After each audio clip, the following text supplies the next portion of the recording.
Rightio Charlie, we've got it stripped down pretty well, haven't we? Yep. Caught in between a rock and a hard place with this motor because there's very little in the way of major oil leaks. There's no knocking, there's no tappet noise, there's no smoke, it runs very well. The only problem is there's a slight hiccup in the idle, the number 2 compression's down a little bit. Don't really want to pull it apart. I want to reuse it, but I'm thinking I might put it on engine stand and run it, warm it up nicely, check all the compressions again. Hopefully it's a sticky ring, but it could well be something a bit more sinister than that. If that's the case, I can leave it on engine stand as a training motor at the school or the chook shed, and I've got another one over there. Use that, which is a nice virgin bore motor, and build that one up for this car. A few issues have shown up. There's a little bit of rust here. There's a hole which I mentioned before, another one there. Good idea when you pull these things apart to use a digital camera, because there's all sorts of grommets and whatnot that go in here, and putting them back and finding the order they came out can be a bit of a headache. In terms of rust around the heater box, it's had a rust repair done in here. There's a lot of leaves and dust and whatnot can fall in through into the plenum chamber through here, which is where the heater picks up its airflow from. There's been a small patch welded in, a tiny one on the back side of this. The only other real rust issue is this spigot here, which is the drain for the plenum chamber, which I'm not terribly worried about. That's quite easily fixed. So this all looks pretty good. Jack it up, we'll take the motor out, have a good look at the steering box. Steering boxes on these things are horrendous to get. They're very rare to find a good one. The worm wears in them, they lose their hardening, and they're ratchety and noisy and so forth, so we'll have a good look at that as well. It does concern me a little bit with this motor that the oil filter doesn't look like it's been replaced in at least 5 years. So, you know, it hasn't exactly been looked after, but it's probably been off the road for some time now. Here's the inside. The dash wasn't held in properly. It was sort of just sitting up here. It was only held in really from the top where that heater distribution thing is.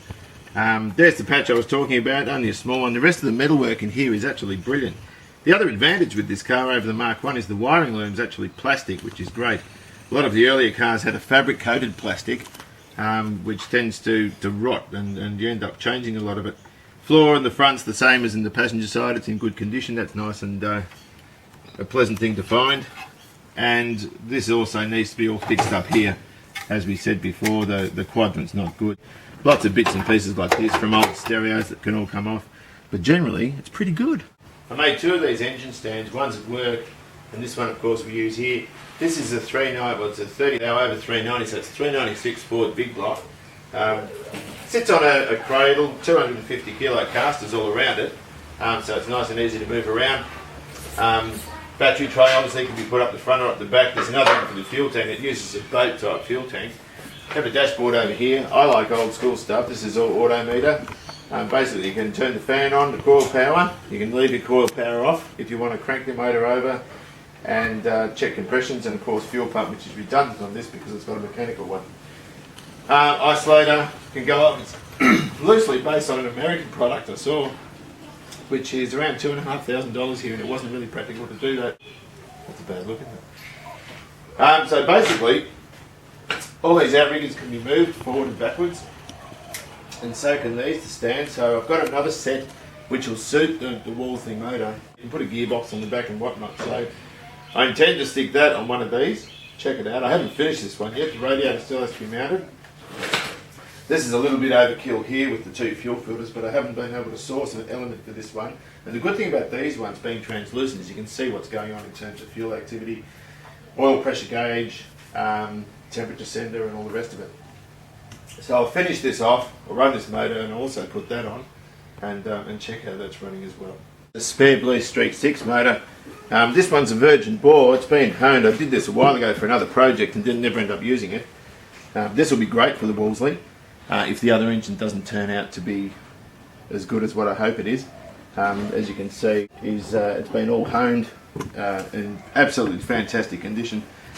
So we just keep it here with the cylinder head sitting on top. Now I've pulled a few of these Blue Streaks apart before, Blue Streak 6s I should say, and this is a piston out of one of them, and you can see the problem with these, and I've seen this quite a bit on these, your ring lands all blow, your rings crack and break and all the rest of it.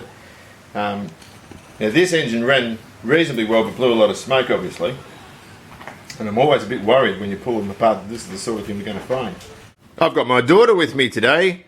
Say hi. Bye. Yeah, she doesn't want to be on the film. Well, I've got to take this out now. And the problem with these things is you have to take this mat off down here so you can clear all this stuff when you take the motor out. All the transmission levers have to come out as well. Just unbolted from this side, but she should come out quite easily. The original manual says you drop the front end and the powertrain out as one, but I don't want to do that because I've only got an 8-foot ceiling, so I'm going to try and take it out through the top. The problem is the sump on these things has a sharp transition in the bottom of it, which the cross members ride up hard against. And the cylinder head's against the front, right up against the firewall, so it means you can't get that natural angle to lift it out. So dropping the front end a little bit and trying to sort of weasel it out might be the way to go. So, oh, bye. Bye. Do we look good together? Oh. So this here is the Wolseley. Kevin.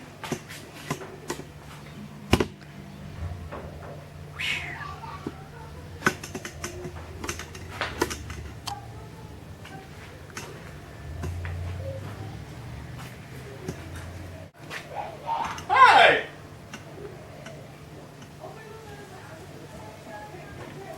Here comes the crazy man. I'm going to have a baby.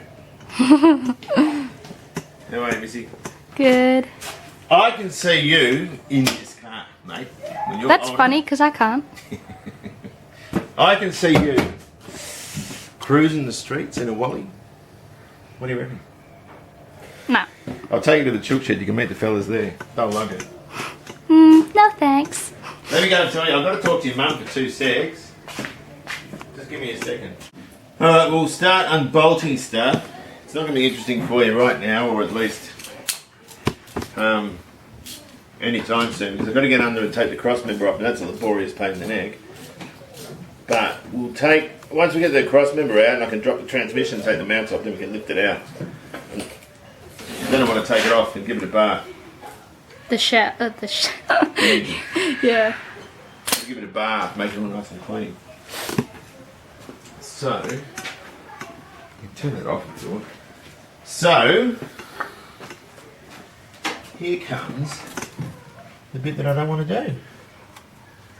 And I really don't want to do. These are a pain in the ass, these things are a nuisance. Speaking of nuisance. Yes. The jack's there. I know. Lana, what's the engine behind you? What? Come over here with it. You've got the legs out. Where's that spoon you had? That was eventful. Oh, it's in my hand.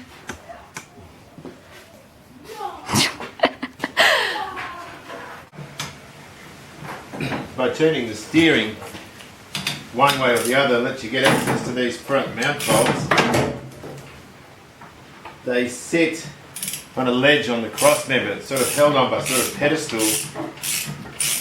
The problem is the one on the right you need to take off while you You need to take off the engine altogether because it won't clear the steering box.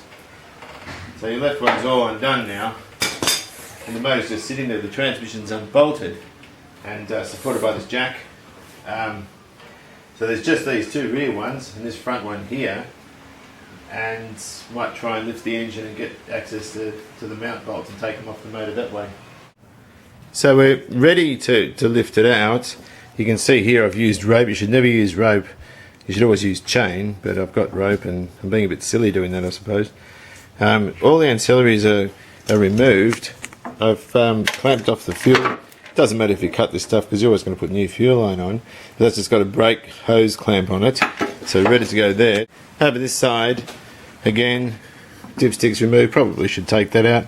I've gone around the base of the adapter, the oil filter adapter. Bear in mind, this sort of thing can snap spark plugs, but that's no big deal. Heater taps off to save that. Look here, you can see on the Welsh plug, someone's tried to seal it by a big chunk of, I don't know what that is, some sort of stag sealant or whatever. It breaks fairly easily. Not a good repair. So we're almost ready to go. Pulling engines out, we never pull engines out in the suit, do we, Steve? Alright. Had to drop the front end to get it out, so we'll lift it out now. Hopefully it all goes clear. I've taken all the ancillaries off, so let's see if we can get it out without damaging anything. This is looking more and more ominous as I go. The transmission is holding it right down at the back. The upright brakes, we're in strike.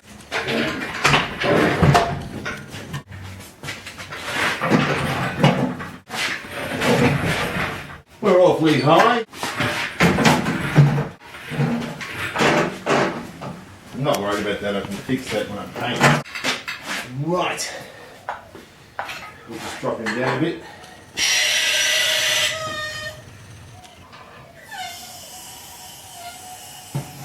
Now the problem with this is I couldn't use a leveler to take it out because you're so close to the cross member in the tunnel, but I reckon when I put it back in, I'll put it back in a slightly different way.